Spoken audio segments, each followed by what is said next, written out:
আপনারা সবাই কেমন আছেন? আশা করি আপনারা যে যেখানে আছেন সবাই ভালো আছেন, সুস্থ আছেন। আজকে একটি কাটলেট রেসিপি আপনাদেরকে করে দেখাবো। আপনারা দেখছেন রন্ধন বিচিত্রা, আমি সঞ্জনা। আমাদের আজকের রেসিপি ভেজ কাটলেট। তাহলে চলুন এই ভেজ কাটলেট রেসিপিটি কিভাবে করছি দেখে নেবেন।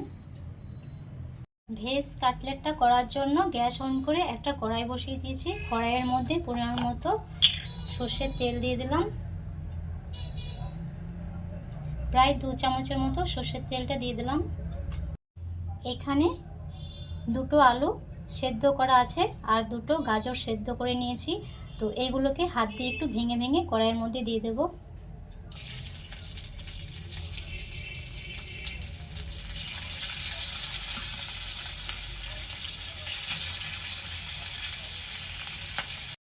সেদ্ধ করা আলু গাজরটা দেওয়ার পর এখানে টোস্ট নিয়েছি। তো টোস্টটাকে হাত দিয়ে একটু ভেঙে ভেঙে দিয়ে দেব।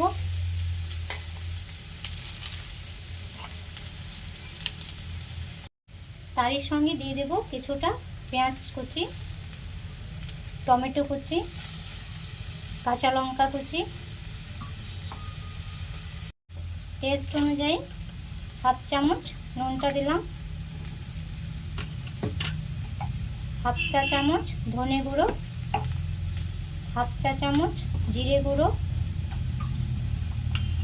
হাফ চা চামচ লঙ্কার গুঁড়ো। আপনারা ঝালের পরিমাণটা এখানে কম বেশি করে নেবেন।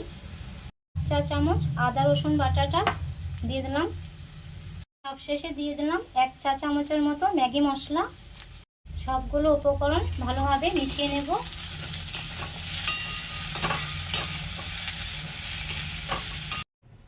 আলু গাজরের পুরটা তৈরি করে নিয়েছি। এখন এটা দিয়ে কাটলেট আকারে শেপটা দিয়ে নেব। কিছুটা পুর নিয়ে এইভাবে গোল করে হাতের তালুর সাহায্যে চ্যাপটা করে নেব।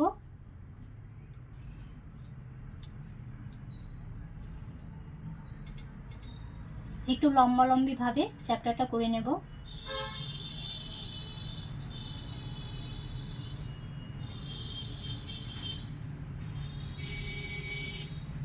আঙুলের সাহায্যে এভাবে প্রেস করে একটু লম্বালম্বি ভাবেই আকারটা দিয়ে নেবেন।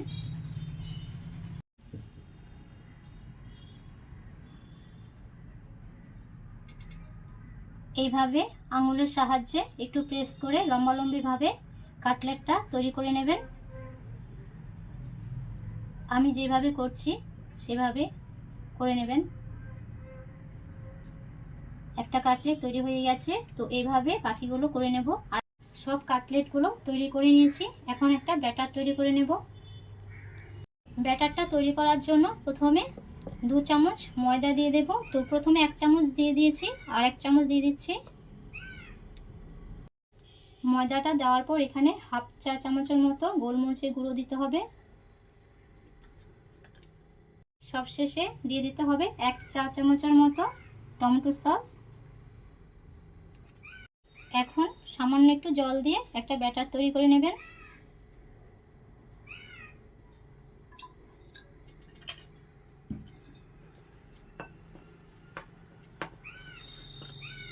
একটা চামচের সাহায্যে অনবরত নাড়াচাড়া করে একটা স্মুথ ব্যাটার তৈরি করে নেবেন।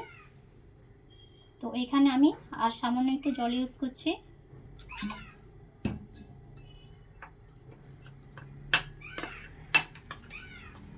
ব্যাটারটা বেশি পাতলাও করবেন না আর বেশি ঘনও করবেন না।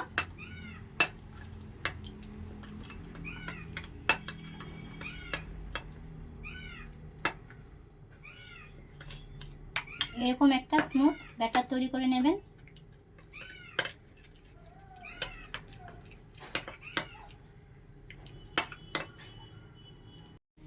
ব্যাটারটা তৈরি করার সময় আমি নুনটা দিতে ভুলে গিয়েছিলাম। তো এখানে হাফ চা চামচের মতো নুনটা ইউজ করবেন।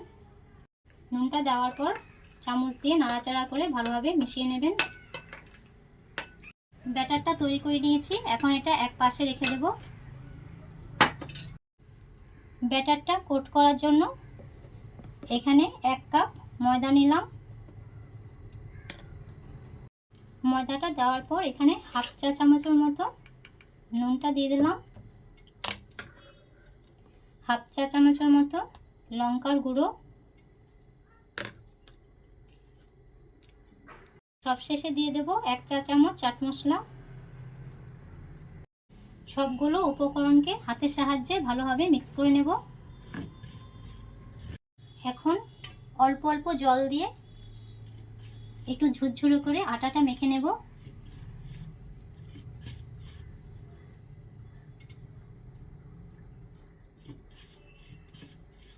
আটাটা আমি পুরোপুরি মাখবো না, একটু লক্ষ্য করুন। এই দেখুন, এরকম ঝুরঝুরে আটাটা মেখে নিতে হবে।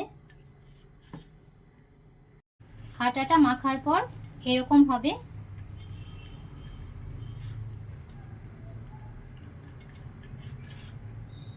তো আটাটা আমার মাখা হয়ে গেছে। আপনারা এইভাবে অল্প অল্প জল দিয়ে ঝুরঝুরে করে আটাটা মেখে নেবেন। এখন একটা কাটলেট নিলাম, ব্যাটারের মধ্যে ডুবিয়ে নিলাম। তো ব্যাটারের মধ্যে ডুবানোর পরে ডাইরেক্ট আটার মধ্যে দিয়ে দেবেন। যে ঝুরঝুরে আটাটা মাখিয়ে রেখেছিলাম এটার মধ্যে এইভাবে আটাটা মাখিয়ে নেবেন। এই দেখুন, একটা কাটলেট কমপ্লিট হয়ে গেছে। তো একটা কাটলেট তৈরি হয়ে গেছে। প্রত্যেকটা কাটলেটকে ব্যাটারের মধ্যে ডুবিয়ে ঝুরঝুরে আটার মধ্যে মাখিয়ে নিয়েছি। এই দেখুন, মাখানোটা এরকম হবে। তো এখন এটা ডিপ ফ্রাই করব। কাটলেটগুলোকে ভাজার জন্য গ্যাস অন করে একটা কড়াই বসিয়ে দিয়েছি। কড়াইয়ের মধ্যে সাদা তেল দিয়ে দেব, প্রায় অনেকটা সাদা তেল দেবো। কাটলেটগুলোকে ডুবো তেলে ভাজতে হবে, তো এখানে অনেকটা পরিমাণে তেলটা দিয়ে নেবেন। তেল গরম হয়ে গেছে, তেল থেকে ধোঁয়াটা উঠতে শুরু করেছে। এখন একটা কাটলেট ডুবো তেলের মধ্যে দিয়ে দিচ্ছি।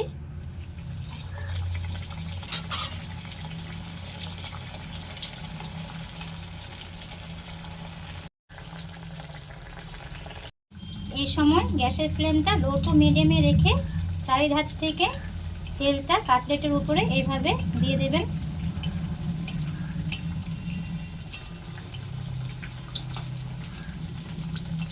নিচের দিকটা সামান্য একটু লাল লাল হলে উপর দিকটা ভাজার জন্য কাটলেটটা উল্টিয়ে দেবেন।